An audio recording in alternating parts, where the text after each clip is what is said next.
She thought it was just another job. Another wall, another day, another paycheck, barely enough to keep her dream alive. But the universe had other plans. When Grace Morgan walked into the cold, gleaming world of Shaw and Lynn designs, she didn't just bring color to concrete, she stirred up something long buried beneath it. Pride, fear, ambition, longing in him. In herself. Together, they would draw new lines across a life neither of them had dared to imagine. Because sometimes all it takes is one bold stroke to change everything. Before we dive into the story, comment below where you're watching from. Enjoy the story, everyone. Grace Morgan adjusted the strap of her worn-out backpack and glanced up at the building towering above her. Glass, steel, and sharp edges reflected the gray morning sky, an unfeeling giant planted in the middle of Boston's historic streets. She had painted walls in worse places, but somehow this one felt different. Colder. Balancing her coffee in one hand and a rolled-up canvas in the other, she pushed through the heavy front doors. The lobby gleamed like a museum, all white marble and brushed aluminum. Even her sneakers squeaked apologetically on the spotless floor. A man at the front desk looked up, brows knitting together the second he saw her paint-splattered jeans. Grace smiled in what she hoped was a professional way. "Delivery for the 10th floor," she said brightly, waving the rolled canvas like a flag of peace. The man frowned. "You're with the vendor?" "Sort of." "Freelance," she said, shifting under his stare. With obvious reluctance, he buzzed her through. Grace hurried toward the elevators before he could change his mind. Inside the elevator, she caught a glimpse of herself in the mirrored walls. Her hair was half-escaped from its messy bun, and a green smudge of paint adorned her cheekbone. Professionalism at its finest. She scrubbed at the paint with her sleeve and sighed. The doors opened onto a stark, open-plan office, all clean lines and muted tones. It was beautiful in a way that screamed, "Do not touch." Rows of glass-walled conference rooms stretched out like a maze. Somewhere amid the gleaming order, she spotted a cluster of canvases, frames, and design boards. Relief flooded her. This had to be it. She was halfway across the room when a sharp voice cut through the air. "Who are you?" Grace skidded to a halt. A man stood a few feet away, arms crossed, a frown cutting deep lines into his forehead. Dark hair just brushing his collar, a fitted charcoal suit, and those eyes, sharp, calculating, and impossibly gray. "I'm Grace Morgan," she said, forcing cheer into her voice. "I'm here about the mural." There was an email confirmation. She juggled her coffee and unrolled the canvas halfway, proof of her good intentions. The man didn't look at the canvas. He didn't even blink. "The installation isn't until next month." Grace's stomach dropped. "I was told today." A muscle ticked in his jaw. "By who?" She blinked. A Ms. Reed?" She said. He exhaled sharply and pinched the bridge of his nose. "Of course she did." Grace hugged the canvas closer to her chest. "Look, if this is a bad time, I can—" "No," he interrupted, his voice low and controlled. "Since you're already here, let's see it." Grace hesitated. She hadn't exactly prepared for a spontaneous pitch.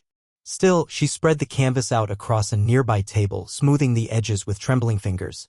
It was one of her favorites, a splash of bold color twisting upward into abstract blooms, layered over rough geometric patterns. A messy, breathing thing that didn't apologize for existing. The man studied it without speaking. Grace fought the urge to fidget. Minutes stretched like hours. Finally, he spoke. "This is not what we commissioned." Her heart sank. "It's a sample," she explained quickly. "I can adjust the style. Match whatever you want." He tilted his head slightly, considering. "You painted this?" "Yes. All of it." Grace bristled. "I don't trace, if that's what you're asking." Something flickered in his expression, surprise, maybe. "Respect?"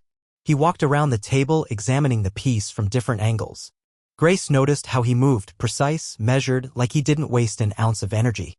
"It's alive," he said finally. Grace blinked. "Alive good or alive bad?" His mouth twitched. "Depends who you ask." Before she could figure out whether that was a compliment, another voice called from down the hall. "Adam, we're starting the client meeting." Adam, she now had a name for him, didn't look away from the painting. "Give me a minute." The assistant hesitated, then disappeared around the corner. Adam turned back to Grace. "You're not what we expected." She laughed dryly. "I get that a lot." "You're messy," he added almost thoughtfully. "Unpredictable. Also stubborn," she offered, lifting her chin. He smiled, not a real smile, but the ghost of one. "Perfect." Grace stared at him, unsure if she was being hired, fired, or politely shown the door. Adam checked his watch. "Send me a proposal by tomorrow morning. If it's good, you're in." "Wait, really? Don't make me regret it." And with that, he turned on his heel and disappeared into a glass conference room, leaving Grace standing in the middle of a world she had no business entering and no intention of leaving without a fight. She gathered her canvas, her coffee, and what little dignity she had left and headed for the elevator. Somewhere between the 10th floor and the ground floor, she started to smile. Maybe, just maybe, today wasn't going to be just another job after all. The next morning, Grace sat at the tiny table in her cramped studio apartment, surrounded by coffee cups, paint tubes, and at least 5 crumpled drafts of her proposal. The words blurred together. How was she supposed to explain her vision to a man who probably designed skyscrapers before breakfast? She pressed her palms into her eyes, took a breath, and tried again. Bring life to sterile spaces, she muttered, typing the phrase. Honor the structure, but challenge the silence. It sounded ridiculous. Pretentious. She hit delete. Her phone buzzed, making her jump. A reminder, proposal due in 1 hour. Panic rose like a tide, but she forced herself to focus. She could do this. She had to. With shaking fingers, she pulled up the final draft, attached a few snapshots of her past murals, and hit send before she could talk herself out of it. The moment she clicked the button, she dropped her head onto the table and groaned. I probably just committed career suicide, she mumbled into the wood. But somewhere deep inside, beneath the nerves and fear, flickered a stubborn hope. 3 hours later, her phone rang. Unknown number. Her heart tripped over itself as she answered. Hello? Grace Morgan? The voice was unmistakable, crisp, low, impatient. Speaking. This is Adam Chaw. I figured, she said before she could stop herself. A beat of silence. Was that a chuckle? No. Must have imagined it. I reviewed your proposal, he said. We'll proceed. Contract details will follow. Grace blinked. Wait. That's it? You wanted a parade? No, she said quickly. No parade necessary. I just thank you. Don't thank me yet, Adam said. The mural must be finished before the board review next month. You have 4 weeks. Grace nearly dropped her phone. For weeks. You said you worked well under pressure. I say a lot of things. Another pause. She could almost hear him smiling. Welcome aboard, Ms. Morgan, he said, then hung up. Grace stared at the screen in disbelief. Then she laughed, half hysteria, half giddy triumph. She had a real commission. A massive wall. A timeline that would probably kill her. And for the first time in months, she didn't feel invisible. Her first official day on site felt like stepping into another universe. A temporary scaffolding structure had been set up along the sprawling blank wall in one of Shaw and Lynn's side atriums, a space most clients never saw, tucked away between conference rooms and private offices. Grace ran a hand over the smooth surface, imagining color blooming across it. Movement. Story. Footsteps echoed behind her. She turned to find Adam approaching, hands in his pockets, expression unreadable. He was dressed more casually today, still polished, but without the armor of a full suit. Dark slacks, a white button-down shirt, sleeves rolled to his elbows. Dangerously human. You'll have access to the space between 6 and 8 every evening, he said. We can't disrupt operations. Grace nodded. Understood. You'll be working alone after hours. Any problems, call security. Got it. He hesitated. Then added, this is an important project. For the firm. For me. Grace met his gaze evenly. It's important to me, too. Another flicker in his eyes. Something she couldn't quite name, and then he nodded. Good. He turned to leave, but then stopped. Over his shoulder, he said, almost reluctantly, don't hold back. Grace blinked. Excuse me? He looked at her then, really looked. And for a moment the rigid CEO melted away, revealing the man beneath. Whatever you're afraid to paint, he said. Paint it. And then he was gone, vanishing into the maze of glass and metal like a ghost. Grace stood there, heart pounding, brush in hand, staring at the endless canvas before her. Don't hold back. It was the most dangerous thing anyone had ever said to her. And for once, she intended to listen. By the 3rd night, the atrium had transformed into a secret world. During the day, Grace worked side jobs and managed errands. But when the clock struck 6, she stepped into the silent halls of Shaw and Lynn, rolled up her sleeves, and lost herself in color. Deep blues and burnt oranges danced across the once blank wall. Golden arches stretched and broke apart, blending into the abstract chaos of dreams not yet spoken aloud. Some nights, she caught glimpses of movement through the glass, late workers, janitors, a curious executive or two. But mostly, she painted alone. At least she thought she did. Because every evening around 8 o'clock when she was cleaning up her brushes and wiping sweat from her brow, she'd feel it, a presence. A weight in the air.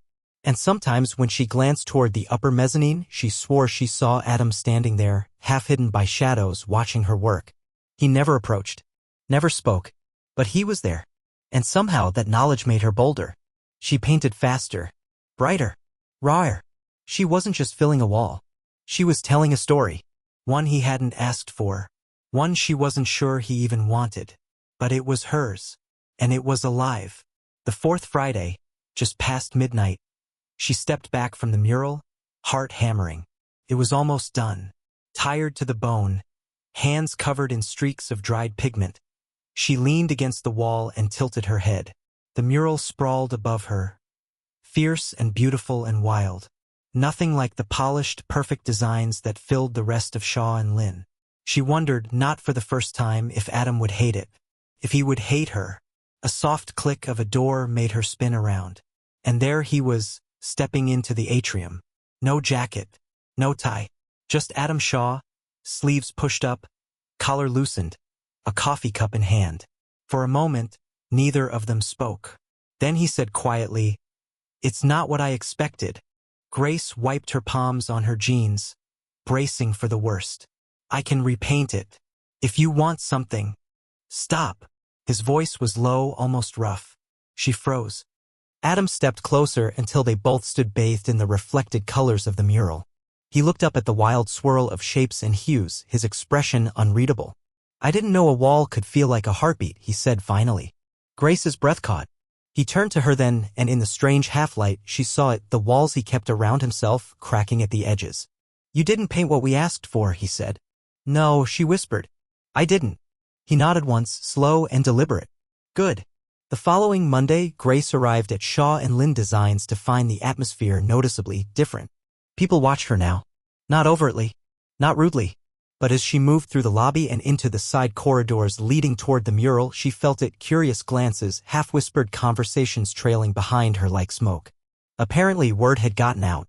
It didn't help that Adam himself had walked her through the front doors that morning, bypassing security with a nod, speaking to her not as a contractor but almost as an equal. Almost. The mural stood completed now, a blaze of color rising defiantly against the otherwise muted walls. It was impossible to ignore, impossible to pretend away. Like an open window in a room that had long been sealed shut. Grace set down her supply bag near the scaffolding and started prepping a smaller section for touch-ups. She could feel a headache brewing, a low throb at the base of her skull, but she focused on the work. If she thought too hard about everything else, she might lose her nerve. She was mid-stroke, adding a delicate curl of gold to the edge of a flame, when she heard heels clicking on the marble floor behind her. Not just any heels, the sharp, decisive kind that seemed designed to announce superiority with every step. Grace turned just as a tall, immaculately dressed woman came into view. Platinum blonde hair, a fitted navy dress, and an expression so polished it could have cracked stone. "Well," the woman said, surveying the mural with a tilt of her head, "this is different." Grace wiped her hands on a rag. "Can I help you?" The woman smiled. A slow, deliberate curve that didn't reach her icy blue eyes. "I'm Natalie Beck," she said smoothly. "I'm a partner at Armitage and Beck. Perhaps you've heard of us." Grace blinked. "Should I have?" The smile tightened slightly. "We're one of Shaw and Lynn's primary competitors," Natalie said. Her voice as cool as the marble beneath their feet. "Which is why I find it fascinating that Adam has brought in an outsider." Grace bristled. "I was hired to paint. That's all." Natalie stepped closer, inspecting a particularly wild burst of color like it personally offended her. "Hired, yes," she said. "But influence seeps in through cracks, doesn't it?" A careless word, a misplaced brushstroke. Grace narrowed her eyes. "I'm not here to influence anything. Just the walls." Of course, Natalie purred as if Grace had confirmed exactly what she believed. "Still, I would be careful. Adam Shaw doesn't tolerate mistakes. Not for long." Grace stiffened. Before she could reply, a deep voice echoed from the far side of the atrium. "Is there a problem?" Adam strode toward them, his expression unreadable, his gaze sliding briefly over Grace before landing on Natalie.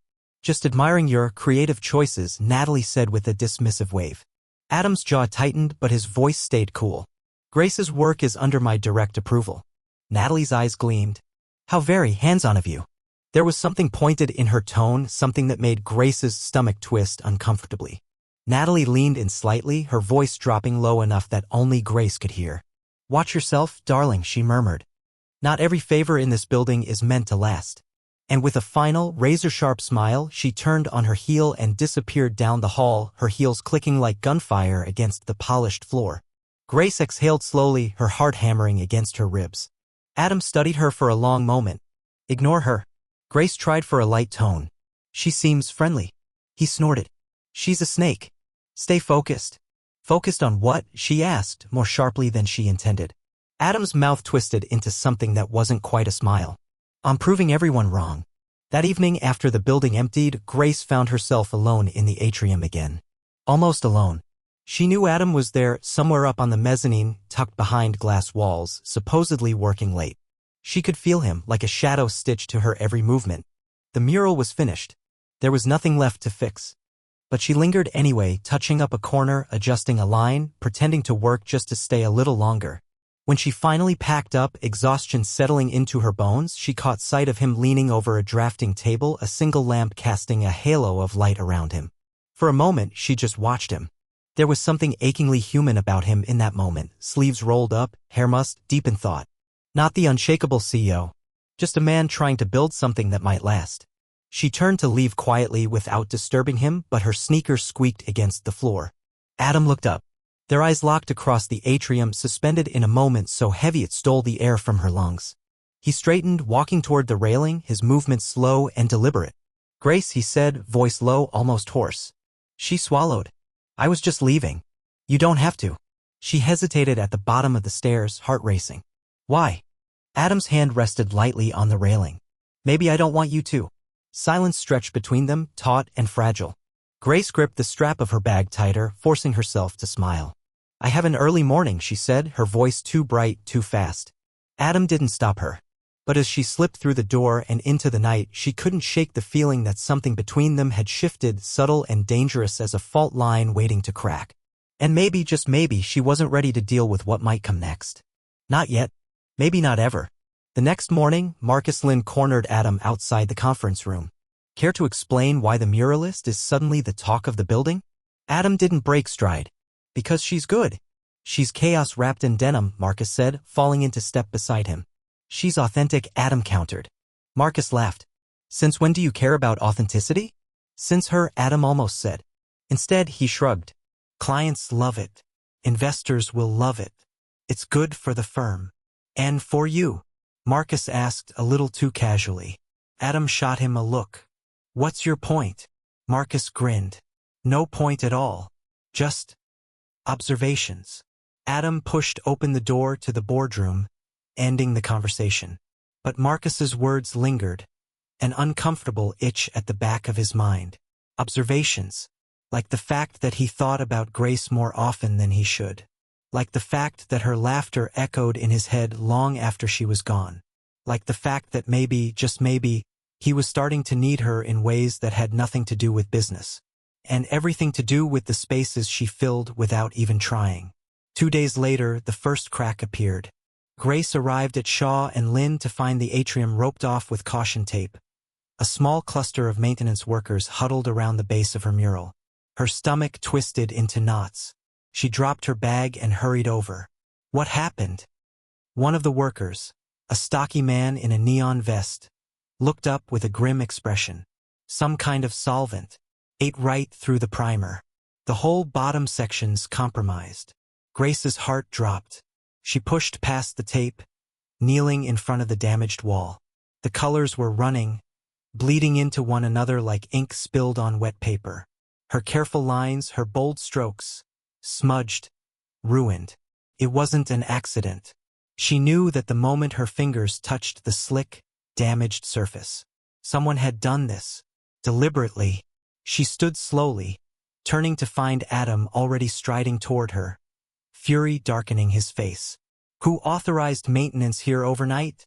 He barked at the workers. They shook their heads, muttering denials. Grace swallowed hard. Adam. He looked at her, the anger bleeding out of him the moment he saw her face. Come with me, he said tightly. Without waiting for a reply, he led her through the maze of hallways until they reached his private office, glass walls, high ceilings, the whole space humming with restrained energy. He shut the door behind them. Talk, he said. Grace crossed her arms, hugging herself. It's not an accident. Adam's jaw clenched. You're sure? Positive, she said. It's too specific. Too targeted. He ran a hand through his hair, pacing like a caged animal. Someone wanted to sabotage the installation. Grace bit her lip. You think it's Natalie? I wouldn't put it past her, he muttered. But proving it is another matter. She leaned against the wall, feeling suddenly very tired. What do we do? He stopped pacing and looked at her, really looked at her. We fix it, he said simply. Grace shook her head. It'll take days. Then we work nights, he said. We'll find a way. She laughed, a brittle sound. You say that like it's easy. Adam stepped closer, closing the space between them. It's not, he said softly. But you're not alone in this. Something shifted inside her. A small, stubborn place that had learned to expect disappointment. And for the first time in a long time, it softened. Okay, she whispered. And in that tiny, reckless moment, she decided to trust him. The next week blurred into chaos. During the day, Grace sketched and planned, sourcing new materials, testing restorations on scrap panels. At night, she and Adam worked side by side in the empty atrium, stripping the damaged sections and rebuilding them stroke by stroke. She had never seen him like this. Sleeves rolled up, hands streaked with primer and paint, muttering under his breath as he helped her tape lines and prep surfaces.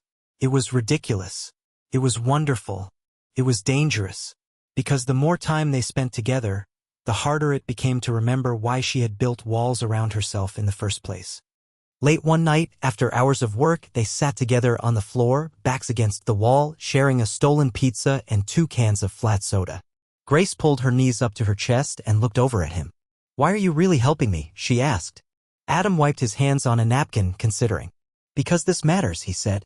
The mural. He shook his head. You. Grace's heart stuttered.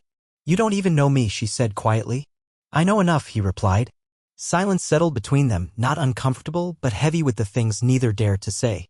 She looked away first, focusing on a stray brush still clutched in her fingers. Everyone leaves, she said, so softly she almost didn't hear it herself. Adam leaned his head back against the wall, staring up at the ceiling. I know, he said. Another beat of silence. But not everyone, he added, almost like a promise. Grace closed her eyes for a moment, letting the words settle into the cracks she usually kept hidden. Maybe, just maybe, she wasn't fighting this alone anymore. Maybe. The restoration progressed faster than either of them expected. The night before the scheduled board review, they finished the final section, a sweeping, vivid arc of color that somehow felt even more alive than the original design. Grace stepped back, wiping sweat from her forehead, and let herself admire the work. It wasn't perfect, but it was honest. And it was theirs. Adam stood beside her, silent. After a long moment, he spoke. You brought this place back to life, he said. Grace snorted. It's just paint. No, he said firmly. It's not. Their eyes met and something electric passed between them, a spark, undeniable and dangerous. Before either of them could move, Marcus's voice rang out from the mezzanine. Showtime, kids. The board's waiting. Grace jumped, heart hammering. Adam smiled, a real, rare smile, and offered his hand. She hesitated. Then she took it. And together, they walked toward whatever came next. The boardroom was a cavern of glass and steel, its long table polished to a mirror shine. Grace stood awkwardly near the back, clutching her portfolio like a shield. In front of her, a dozen men and women in tailored suits murmured among themselves, glancing at the massive projection of her mural displayed at the head of the room. Adam stood at the center, composed and controlled as ever, presenting the project with crisp, measured words. Beside him, Marcus nodded occasionally, offering the occasional supporting comment. Grace tried not to fidget. Tried not to think about the fact that every glance, every whispered note felt like a scalpel against her skin. She didn't belong here. She was a muralist in a room full of sharks. One of the board members, a sharp-eyed man named Harrington, tapped his pen against the table. The design is unorthodox, he said slowly. Raw. Grace's heart plummeted. Precisely the point, Adam countered smoothly. It represents a deliberate evolution of our brand. A commitment to authenticity and emotional resonance. It differentiates us in a saturated market. Another member, a woman with severe cheekbones and an icy voice, leaned forward. Are you suggesting we market chaos as strategy? Adam didn't blink. I'm suggesting we market truth. A murmur ran through the room, some skeptical, some intrigued. Harrington steepled his fingers. And this artist? Ms. Morgan? Adam's gaze flicked briefly to her, unreadable. Ms. Morgan, he said evenly, has captured something no sterile blueprint could. Life. Movement. Vulnerability. The woman arched a brow. Risky, don't you think? Adam smiled, a thin, dangerous curve. Sometimes the greatest rewards come from the greatest risks. Grace barely breathed. The room shifted, the mood changing ever so slightly. When the presentation ended, the board members filed out, murmuring among themselves, some casting her curious glances. Adam stayed behind, watching them go. Grace approached him cautiously. Was that good? He turned to her, something fierce and proud in his expression. It was better than good, he said. It was necessary. Relief flooded her, so powerful she had to grip the table edge to stay upright. Marcus clapped her lightly on the back as he passed. You made believers out of suits. That's a miracle in itself. Grace laughed shakily. For the first time since stepping into this world, she felt like maybe, just maybe, she deserved to be here. The feeling didn't last. 3 days later, the attack came. Not with shouts or accusations, but with whispers. An anonymous article surfaced online, complete with strategically leaked documents. Accusations that Shaw and Lynn's latest project, her mural, had been commissioned through nepotism, that Adam was favoring an unqualified outsider for personal reasons. The comments were brutal. Social media erupted. Headlines screamed about scandal, favoritism, potential legal breaches. Grace stared at her phone in horror, her coffee growing cold in her hands. This wasn't just about her art anymore. This was about Adam's company, his reputation, his future, and she was the weapon being used against him. The knock on her studio door made her jump. She opened it to find Adam standing there, tension radiating off him in waves. He didn't speak. He just held out his phone, showing her the article. Grace's stomach twisted. I saw. Adam stepped inside, closing the door behind him. For a moment, they just stood there, the tiny room suddenly too small, too crowded with everything they weren't saying. It's Natalie, he said finally. She's behind this. Grace sank onto her paint-streaked couch. Can we fight it? We're already fighting, Adam said grimly.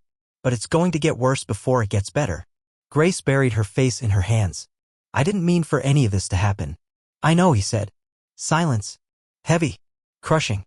When she finally looked up, he was watching her, not with anger, not with blame, but with something deeper. Sadder. I can walk away, she said, the words tasting like ash. If it protects you, I. No. His voice was a whip-rack. No, he repeated softer. You're not running. Not because of her. Grace blinked back sudden tears. But if I stay, we fight, he said simply. Together. She stared at him, heart pounding. Why? She whispered. He crossed the room in 2 strides, kneeling in front of her, his hands gentle but firm as they closed around hers. Because you're worth fighting for, he said.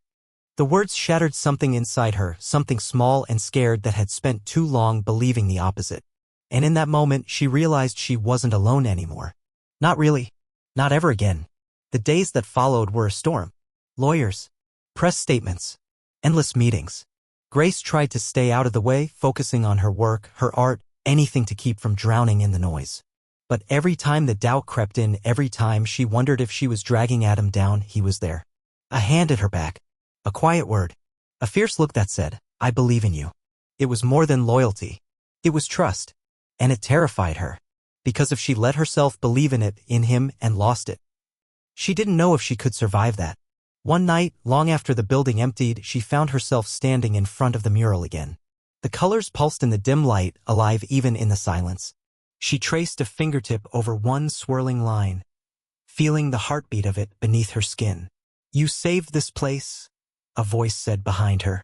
She turned to find Adam watching her, hands in his pockets, exhaustion shadowing his face but something brighter in his eyes. No, she said quietly. We did. He crossed the room slowly, stopping just a breath away. Neither of them spoke.